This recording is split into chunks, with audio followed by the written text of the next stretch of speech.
Hey, well, welcome everyone. We are here. We're going to talk about online video repositories, videos used as pedagogical tools in sociology. And we have four professors from around the world, literally from around the world. And so I think we'll go around and we'll introduce ourselves and then we'll just start talking about the project, how we all came to be sitting at this table, if you will, together, talking about discussing some things for the future and what we think is going to be a viable way to help transform the discipline into something that is meaningful. Let's start with Anna. So, hey everyone, I'm Anna CohenMiller, and my work broadly focuses on equity and inclusion in higher education. And what that has meant is that I work to empower and connect people internationally. I spent about 8 years after being in the US and meeting and working with Mike there, then moved to Kazakhstan, where I helped to build one of the first universities, research-based universities in Kazakhstan and Central Asia, developing research capacity and educational leadership there and in the region, and then have moved on now into Europe, where I work at Nord University as a full professor, the Center for Professional Development and Learning, and I live in Spain. And so I work internationally and I work also across disciplines. And so while I have a great love and have taken courses in sociology and work with folks in sociology, I actually have this background as well in focus on educational leadership, transformative research, arts-based research, again, trying to make connections around what makes sense to people, how to make learning accessible, how to make research accessible, all for the purpose of, we want to and communities want to improve the world, right? So on the very big level, what does that mean, right? Social justice research, working with communities, what do they want? And so then in the classroom and in around then the levels of teaching and learning, then what does that look like in formal ways and informal ways? And then from that, then I've worked in popular culture and pedagogy and started a journal with that I've led then for the last 11 years. And I can go into that more, but I think that's a good kind of broad strokes. Great introduction. I'll try to measure up to Anna's credentials here. I've been a professor, really instructor at UTSA, University of Texas, San Antonio for some time now, actually since about 1980. I'm finding the grandchildren of former students now in my Wow. classes, which is really scary. I love media. I love integrating media into classes. The work that you're doing, Akello and Beverly, I think is really where we need to go, what we need to do. That is simply taking advantage of an incredibly powerful tool that we as sociologists have really neglected far more than others in other disciplines. Economics is head and shoulders above us in particular. Of course, they're very well funded. Given the importance of the economy, I should say, and the importance of certain interests and wanting to have their point of view inculcated into the youthful population, primarily talking about free market economics, libertarian economics, far right economics as well. I've been involved in working with media since the early 2000s, really before there was a YouTube, before it became fairly easy to film video. I would capture material on my television set, news related or documentary related. That was when it was still necessary to expend large amounts of money. And so we have come to the point, of course, where video and using video in class is the barriers are incredibly low now. We can work with it very cheaply. We can do all sorts of cool things with it. No longer limited by a steep learning curve either. My concern now in working with Anna on research relates to getting the word out about what we're doing as sociologists. The work we're doing currently relates to so-called online video repositories. And these are simply collections of video that have been put up online, such as by Beverly or by Akello. And they have theirs located on YouTube. These are collections that we can look at and we can try to make sense of and we can see the value in. we can certainly integrate much of what they have to say into our classes, very importantly. We don't have to make our own necessarily. With all this pretty good stuff out there, we can borrow, we can adopt others' work to our needs. Anna and I have developed this interest in online video repositories, collections of video, such as YouTube channels or complete websites, where the interest is in populating the website or the video channel with videos. And we're interested in really curating the work that's out there that's available. We've looked at sociology sites, and we've found, with a couple of years of fairly intensive search, we found about 100 sites, and I'm sure there's many more. And we're interested in talking about them and certainly bringing them to the attention of other sociologists, others that would see the value of teaching with them. That's great, and that's perfect for us because obviously Akello and I are video creators, and that's how Akello and I got to know each other originally at the Pacific Sociology Association conference. I did a presentation on using video or visual sociology, some topic like that. And Akello emailed me after the conference, and we just started, having this great conversation about our passion for video and using the visual image in our classes, in our research, in creating our own material for our classes. And I got my PhD started my first job in 2007 in Florida. And so I didn't have the video, right then with my dissertation, which is so unfortunate because I was studying the social movement, the anti-globalization movement, this global justice movement, WTO protests and such. And I was there on the ground. So I had, the disposable cameras. Unfortunately, the technology was just not there yet. That was the beginning of indie media, when you could actually start to upload one image at a time. Video has been integral to my research, starting with tattooed women in 2007. I had a big clunky camera that I didn't know how to use and had to learn how to use it, learn how to edit. So just a lot of that kind of, technology. But I've taught a lot of classes in visual sociology, ethnography, video ethnography. And one of the issues is, of course, the IRB, the Institutional Review Board, hates the use of video and images in research because you're supposed to keep your, participants anonymous, even when they don't want to be. These people want to be out, like my female tattoo artist. Since 2007, I've been really using video, but now I've, in the last year, tried to amp up on my YouTube channel to really create a place for visual public sociology, and just to show publicly what sociology is about. I want to interview people. I want to create content. I want to talk about books. Our discipline has a branding problem image, It just peeves me when I hear students say that their friends say, why would you major in sociology? So that's what I'm trying to do with my YouTube channel, and just really excited to talk to other sociologists and academics who are excited about, video and images, just like Akello and I are. And that's our, our foundation of our camaraderie. So Akello, I'll throw it to you.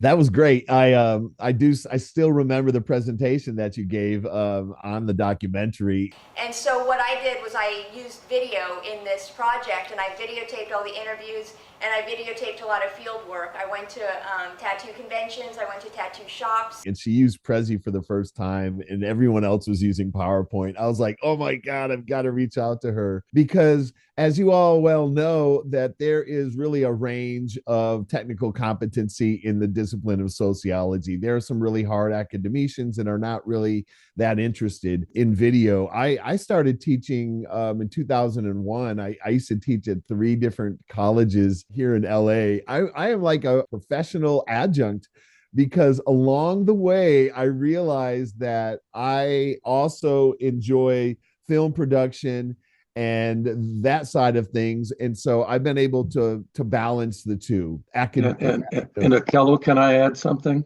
Yes. You're literally a peripatetic professor in terms of filming yourself in your vehicle as you're going from one job to another, right?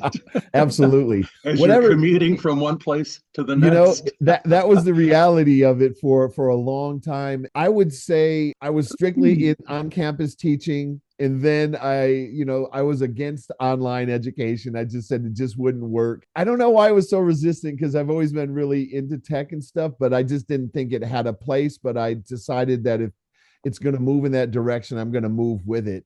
So probably what's happened since COVID, right, and everything was online, there were professors who'd never taught online before, and they were trying to force a classroom-based pedagogy onto the internet, and try to do some video, right? And I think people made some gains there. But what I've realized, just like Beverly, is there's so much information out there on YouTube. There's so much information that is being put onto the internet, and that is what is feeding the AI backends. That's what's feeding this information superhighway. And I was like, I've got to start putting more content on there. And the content that I use for class, why not also simultaneously put it out there and kind of fulfill this desire to reach people at the public level, the public sociology. I was almost kind of like hiding it was like being in the closet about being a visual sociologist who's interested in public sociology, until my last faculty evaluation. And then the evaluator wrote that I had a public sociology style. I was like, well, I've been rightly labeled, so let's go with that, right? So, but the idea is that, right, there are a lot of people, I would say, who are talking about the topics that we've delved into so much, and they only hit the surface of them. So I said, we need to have voices.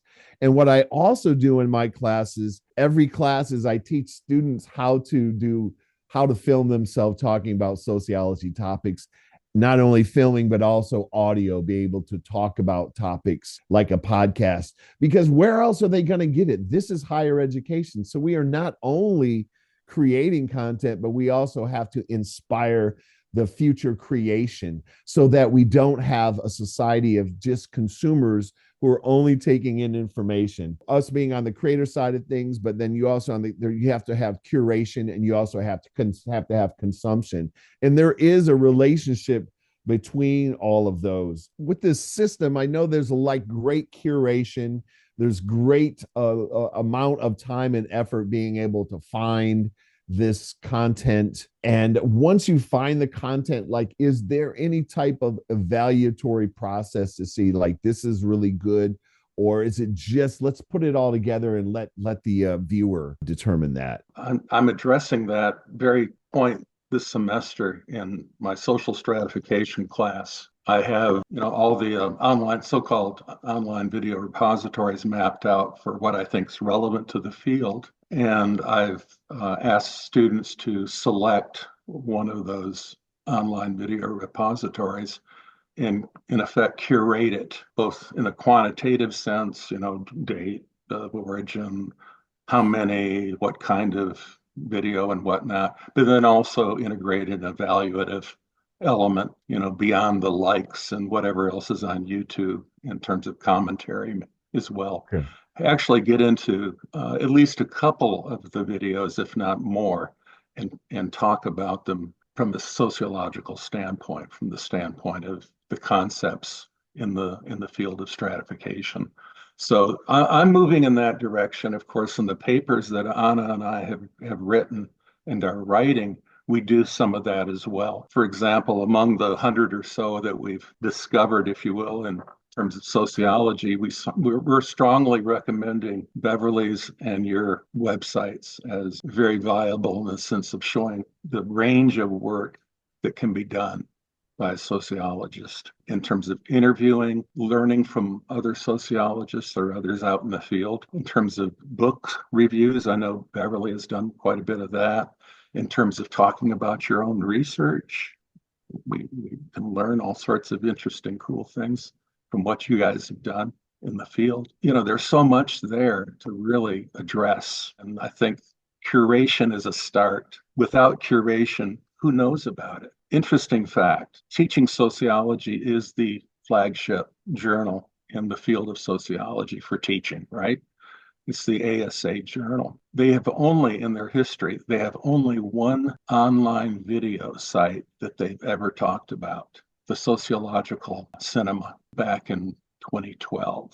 They had one article on that. Everything else that is up there online has not even been referenced, let alone featured in the journal. Mm. And so we as a discipline, as sociologists, we're ignoring all of this really valuable stuff that's being done out there in the field, exactly to teach, to provide information for our students and to really broaden the scope of the field, to break down those classroom walls, to open up the world to us through video. So curation is, I think, a necessary start in the whole process. Here's an off the top of your head question for Anna: is what off the top of your head, what do you see as some criteria that makes good content in this realm? Yeah, I mean, the conversation. I love hearing y'all talk and delve into how we can think better about visuals. You know, I started out actually in my undergrad in anthropology and almost went into visual anthropology. I love sociology. I was drawn to a lot of the sociological work because so while Beverly, you're saying that branding's not great, I find that the sociologists you'll have the public sphere, that the anthropologists, you know, and I'm still involved. I'm involved with both, with anthropology and sociology. And what I've found is that in anthropology, we have more of the how do we show access, let's say, to online videos? What do we do? And the kind of responses are very drawn out. Well, there's no one way. We need to think about this. We need to, you know, bring in multiple voices. And they're true things. And then the sociologists, you get to the point, right? Like we need to curate, right? So Mike says, yes. So the first thing we need to curate, we need to understand what's out there. How do we do that? So then you're saying, Akello, right? Like what's important to understand. This is part of the thing that, you know, I appreciate having had this time to work with you, Mike, to be able to think about, well, what are some things to consider, right? So here's just some basic things of how many videos are there and what are their length and what are, you know, what's the audio? Can you hear them well? We're talking about sound, right, Akello, right? How do you train people to create that sound? And what does that mean if the sound quality isn't there? Or what do those visuals look like? Oh, they're the same visual throughout, or they're moving too fast, or there's no change. And so some of the things you can just mark off. Oh, this is, you know, how many videos, this is how long. And some of it is, what does it actually feel like? Right? Which is, you know, those qualitative aspects of this is really great content. And I don't know if I would sit through it, whether, you know, at this age or at right. Like what would get me to actually be there? And then what kind of feedback? Is there a chance for me to, you know, write to whoever's developed it? Do I even know who did develop it so I can give any kind of feedback? Right? Like, oh, the subtitles didn't work. Or could you add those, you know, working in Kazakhstan? Can we add in, you know, Kazakh? I can offer to give Kazakh subtitles, right? That's not something that's very available right now. But who would I reach out to, for instance, right? Or even Norwegian, or, you know, we're working with indigenous communities in Norway, Sami languages. Well, if we wanted to add it, is that even an option? You know, and it's part of then how are we making this work? If we've curated it, great. So now we know this, you know, there's this great then repository. Now what? How can I use it and how can I adapt it? As y'all have been saying, how can I adapt it for my own use for the groups of people in the communities that I'm working with? I mean, I think wanted to add one thing on Mike's comment about just the discipline in adding videos, because I see that the International Sociological Association just this year added a documentary video track where they're going to have a film festival made presumably by sociologists And so that's super exciting to me. I want to like submit, but maybe next year. I'm not quite ready for this year in Morocco. But this is an international sociology conference. And I believe that ASA had added a video track maybe 10 years ago or something. And they were actually just recycling some older documentaries. It wasn't anything brand new or made by sociologists. But just that is a good addition to our academic conferences, that the discipline is adding that. But also, I guess we also need to have tracks of training people how to create this kind of content as well, like in our students, in these kinds of tracks in our discipline, or maybe other disciplines are taking that up, like communications, I guess, or something like that. Mentioned in passing, but I'd like to go back to it a little bit more, and that is integrating it into our actual classes. Yeah. Not just our not just regular classes, but also where we specifically devote a lot of attention to video, multimedia, in terms of, taking a whole semester to really get into it, to really, get into the nuts and bolts where students are doing projects of their own. I created a class, multimedia applications, for sociology. It's still not in the catalog, but it's a special topics that I offer periodically at postgrad and undergrad levels. And so you're doing the same thing in terms of actually having to make video, being involved in creating it. That's a definite start. And having those kind of offerings institutionalized is maybe a good direction to go in as well. It's not that just we offer them periodically as special topics, but hey, this is a viable methodology, viable way of theory building, viable way of communicating. So, that's definitely where I'd like for us to go as well as a discipline. Akello, you pointed out, or you asked, what can we do about video to make it more effective, more educational, more meaningful to students, ensure that at least students will watch it, I think is to make the video kind of exciting as well. We talk about affective approach and communication in video making, and that is not only appealing to students cognitively, intellectually, but also grabbing them emotionally. And if we can combine both the cognitive, the learning, the informational part, along with the feeling dimension. So to what extent we can integrate the affective element. It might be impossible. There's some really competing with TikTok. Yeah, well, there's stuff out there. There was a little video made that looked at a young Black guy who goes into a convenience store, and there's an older woman, there's the storekeeper, and it cuts to perceptions that they're having about this kid being in their store, and perceptions that he's having. It's called silent beats, and it just takes you, grabs you, and I mean, you're down with it in just a matter of a short time.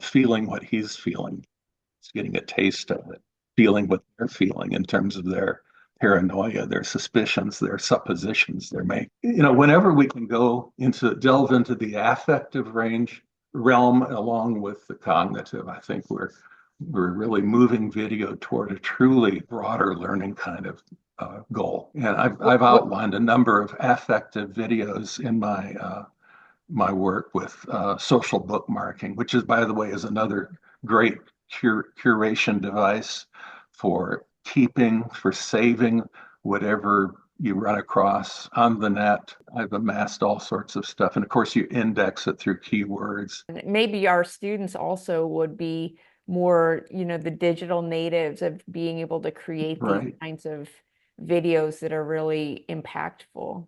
The other thing that it does too, right, is to get at this inclusion, right? That there's more and more discussion about neurodivergence. We're more aware of differences and different learning needs. And so this is having that, as you're saying, Mike, right? The affective then coming in then it's another way to engage and another way for different people to look at the content. Beverly and Akello, seeing y'all's willingness to put content out there is so inspiring. I mean, you mentioned that already, right? And you know that you're seeking to inspire, and it does take a willingness, right, to put yourself out there and to do it consistently, or a willingness that, you know, on one hand, right, Akello, you're saying that, oh, that's, you know, with this AI repository, this AI, you know, beast that's out there. Well, we need content, right, to be able to show that it's not just one way of thinking.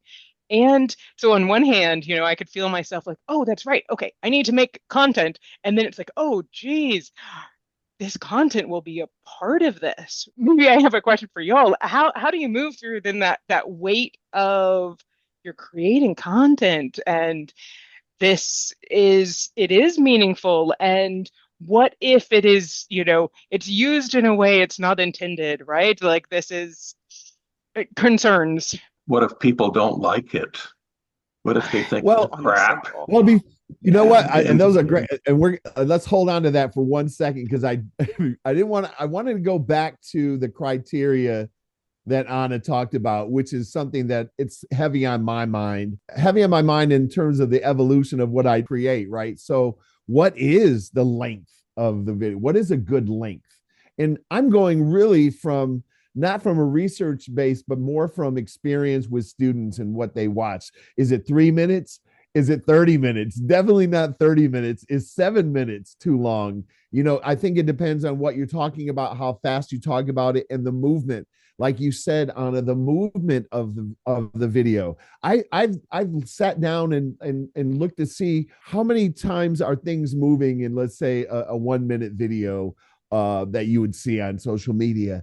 And it came out to an average of every 2 seconds, there's a change of the lens, of the angle, of the scene. And if you just have a static image like we have here, then they'll zoom in a little, then they'll zoom back. They zoom in a little, zoom back. What's the production quality like? How does it sound? Is there music? Is there sound effects? Is there visuals? Is there graphics? Beverly knows this, that sometimes you got to cut a lot. You have to cut a lot more. You might cut 2 seconds out to remove a beat, and it's going to change the way that video flows. So there's a flow, and sometimes we are I've done things in a very hurried way where I wasn't really concerned about the quality as much as getting the information out. And then there's other times when I'm getting really nitpicky, because a lot of it comes down to the academic labor of creating the content. But I'm like one of those people who I want to use the content that I create. I'm controlling the idea. And for me, because I use it in both in a public sphere where people don't know me, but I also use it in my classes, as I want them to connect with me. And so it's not so much about like, here I am, I'm on camera, watch me, but I want to replicate what I remember from being in school, is connecting with that person and their message. Because you can get a message delivered 100 different ways, but if this is my professor, and then some people because I teach primarily online now, right?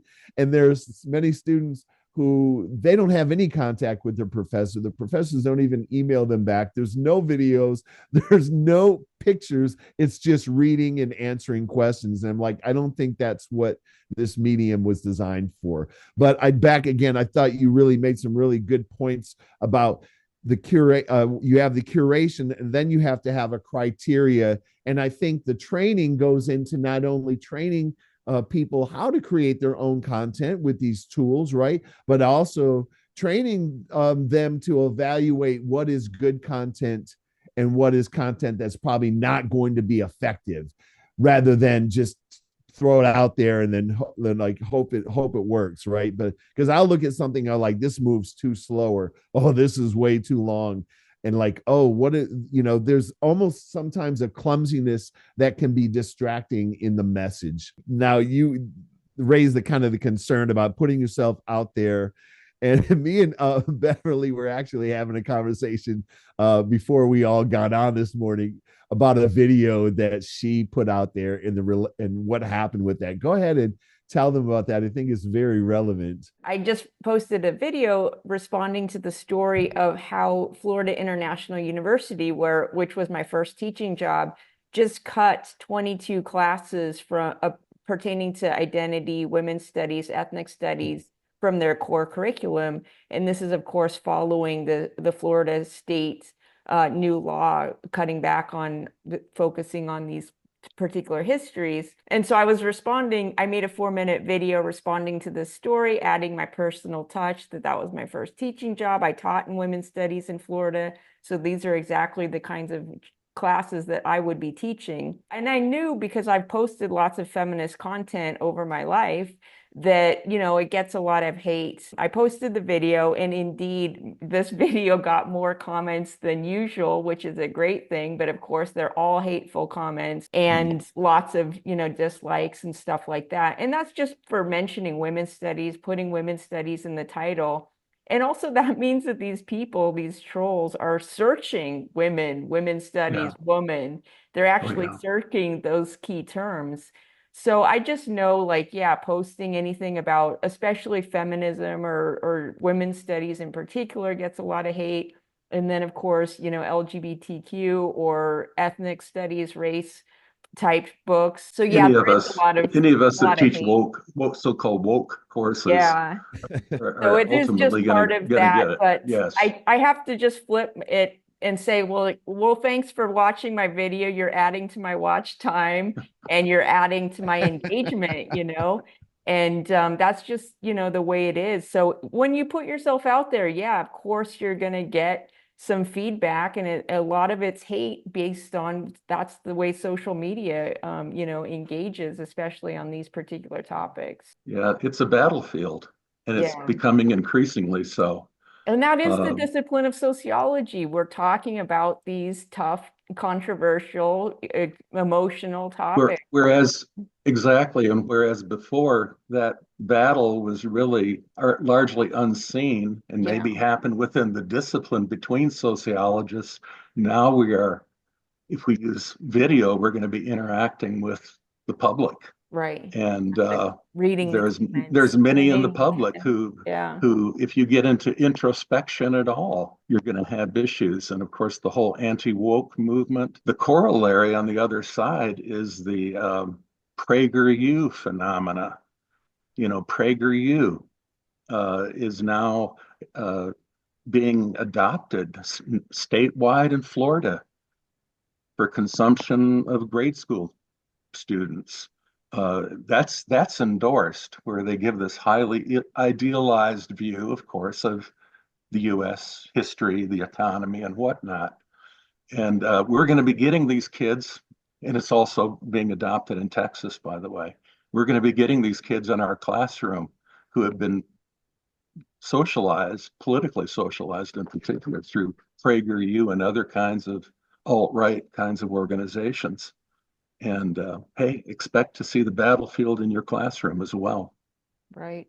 But that's a great point you make about taking a stand and automatically opening yourself up to controversy. Well, you mentioned these online platforms and repositories of these collections, and we've talked about the quality, but also then what about these repositories finding their audience then? Where's that connection to the audience? And are these sociologists indeed finding these platforms? That's where curation comes in.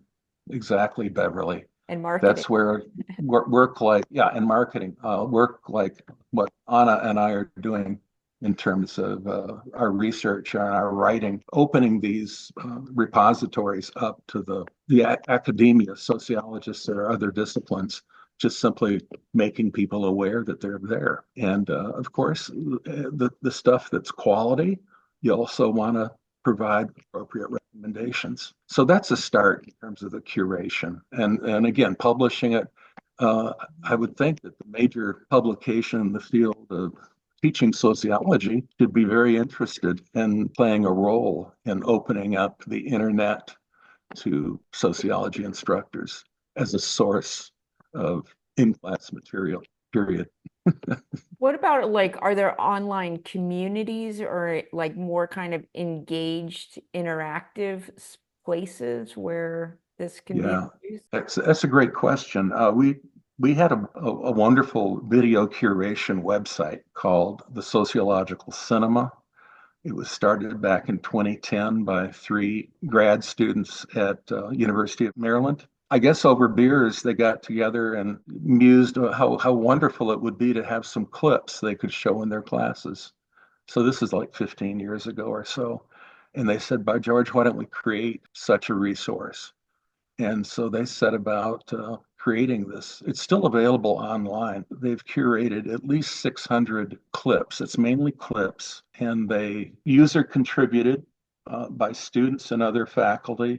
And they, of course, have done a lot of their own work. Lester Andrus, Valerie Shep, and Paul Dean are the sociologist names. It won all sorts of awards and whatnot, and it's still online and still a valuable resource. They're not doing any more new material. I've suggested to them that might be something to at least restart again. That was a fantastic site. It still is. There's one other user contributor site called Popular Sociology. He's as well doing user contributed materials. Of course, gives students or professors credit for their contribution, publishes them. Students get a big kick out of this. I still do, with regard to this Popular Sociology site, will often for extra credit rather than a requirement, ask students to develop a lesson plan around a particular video clip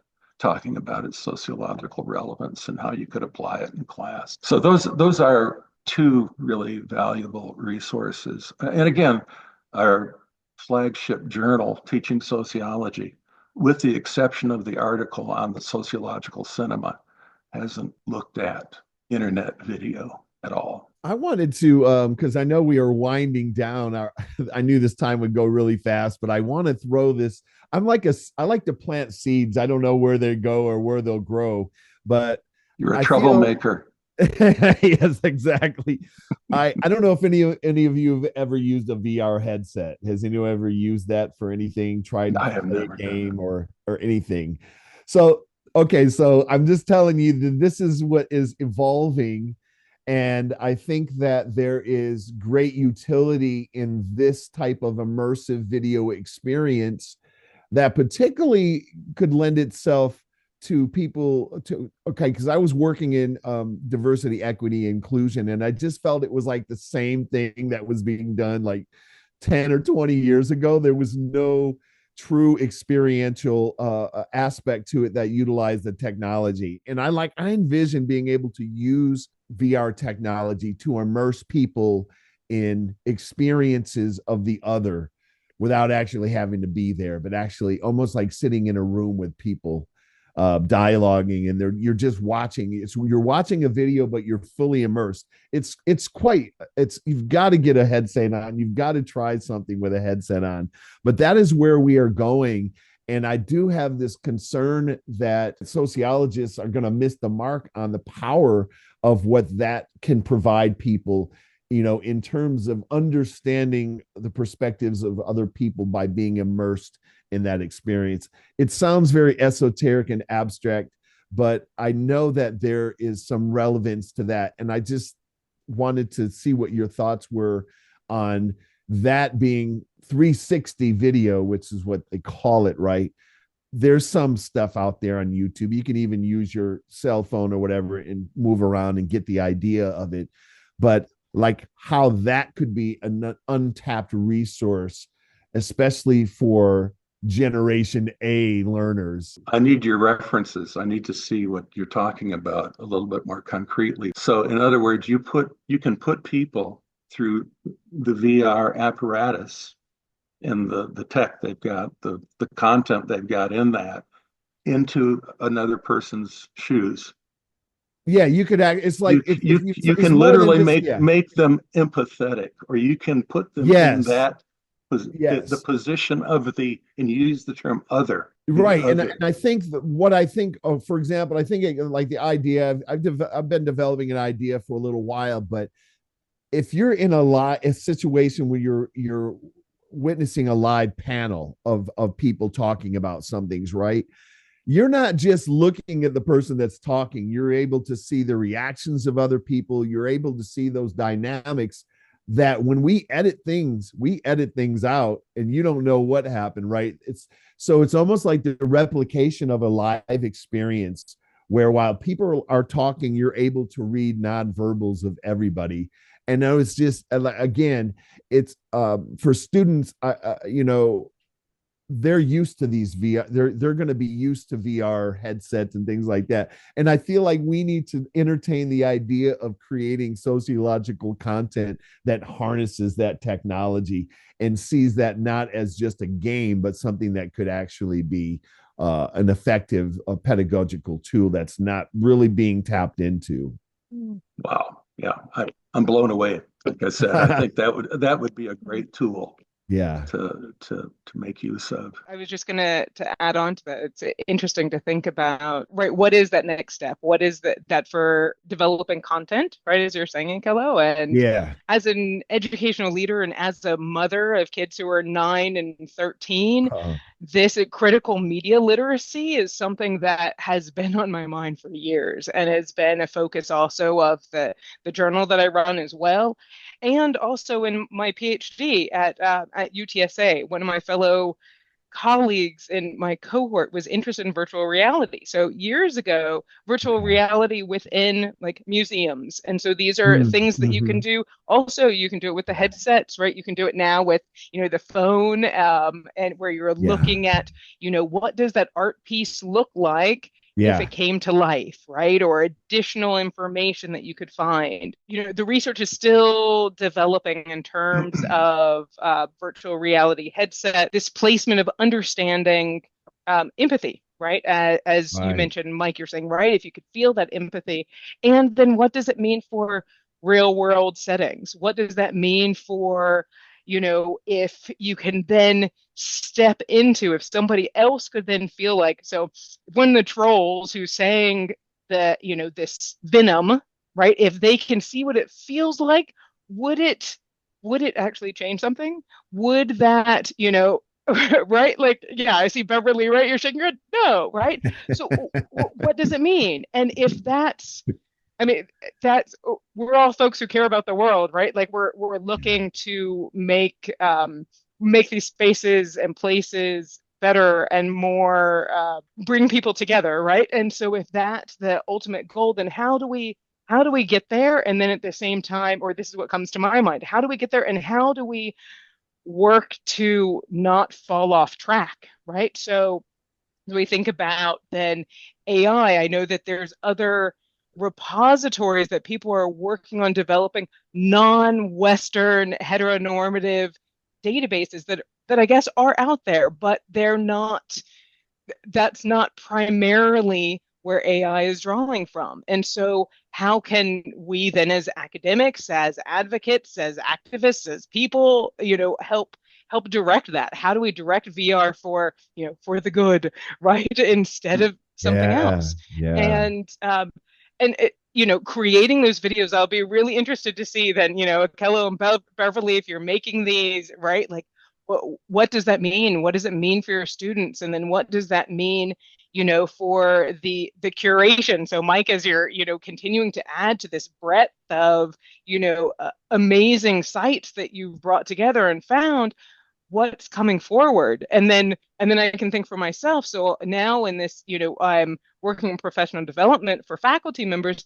How do I help the faculty members who have varied, knowledge base on technology and pedagogy integrate these ideas for these new sets of students? So a lot more questions, right, than answers, and yet really, I guess it goes back to what you were saying, Mike, about being critically self-reflective and that willingness to think about these topics. And so thank you for bringing it up and giving us, this opportunity, Akello and Beverly, to, consider these different directions. Yeah. I mean, it's really exciting to hear the excitement of like where it's going and the power of video and how we don't want to limit ourselves and we want to stay on the flow of technological development. And again, like you said, be able to direct those voices before someone gets in and tries to stop that from happening. And, that's usually what happens is that the dominance comes into everything. And I feel like that is still untapped, in the world of, like, say, video.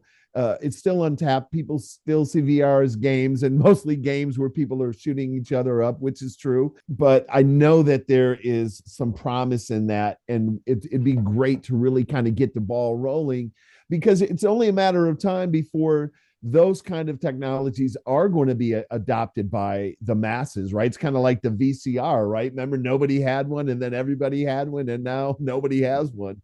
But those things, kind of staying on the future developments of those things before, again, it is completely dominated by a different voice. That's an incredibly important point you make. Watching one of your videos about representation and how sociologists haven't really been in the fore of, advocating for given groups, even those that perhaps they're part of. Also, not leaving it to others, such as journalists or screenplay writers, to define what a group is or define how a people feel, as opposed to, hey, why not sociologists or our brothers and sisters in psychology who have even greater depth of insight? And we're not doing it. We're not at the forefront of looking at this. And we're literally letting others define other groups as well as ourselves, if we in fact are part of that other. Advocating for a greater role in the whole process of video development and Mike knows how integration. Mike, you know how to close out a session.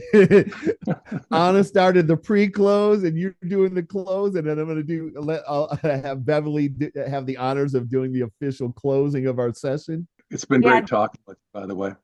Absolutely. Yeah, this is really exciting, especially the different, how we're coming at it from different angles as well.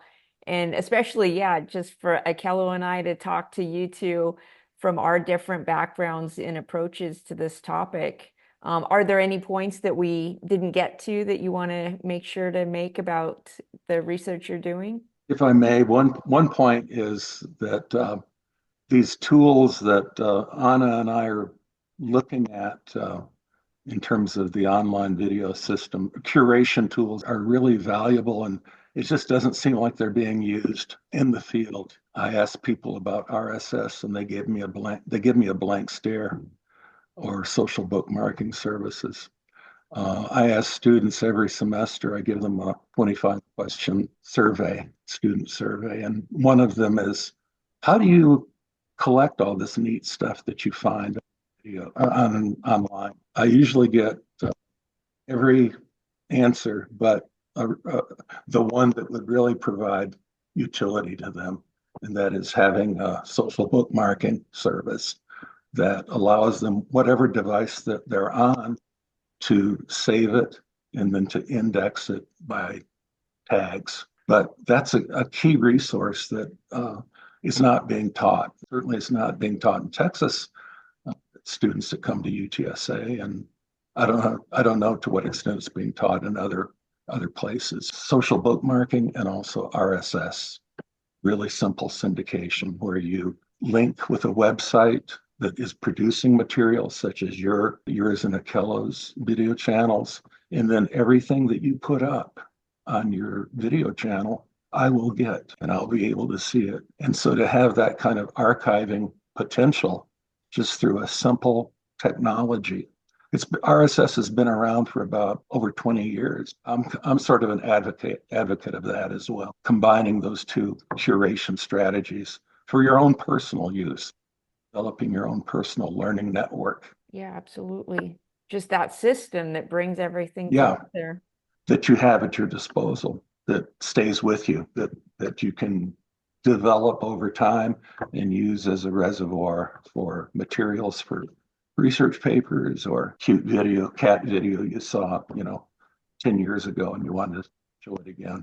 There's basic things that we can do as instructors to inculcate strategies into our personal learning. Enough of my soapbox. Again, it's been great to have a chance to chat. And Mike, this on this last point, just thinking about the practical aspect, right? So that's often where I'm looking, right? So how do you, as y'all talk about, right, Beverly and Akello, how do you create the video? And Mike, you've talked about, also developing those kinds of courses.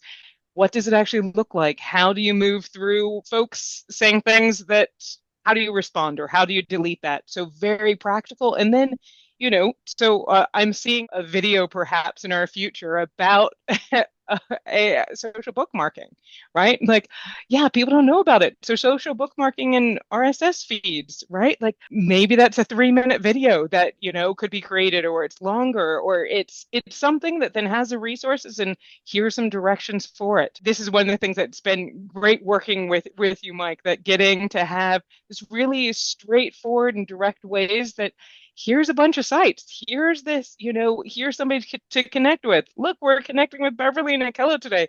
Amazing, right? And these are the next steps. I'm really grateful to be a part of this, this group of people internationally to be able to move sociology and academia in general and public scholarship and working with communities, how we move forward. So thank you. Well said. Fantastic. Thank you. you. Excellent. So yeah, so happy to speak with you all, and thank you so much for joining us today. And hopefully, we can put this out there and have more sociologists and academics join in the conversation.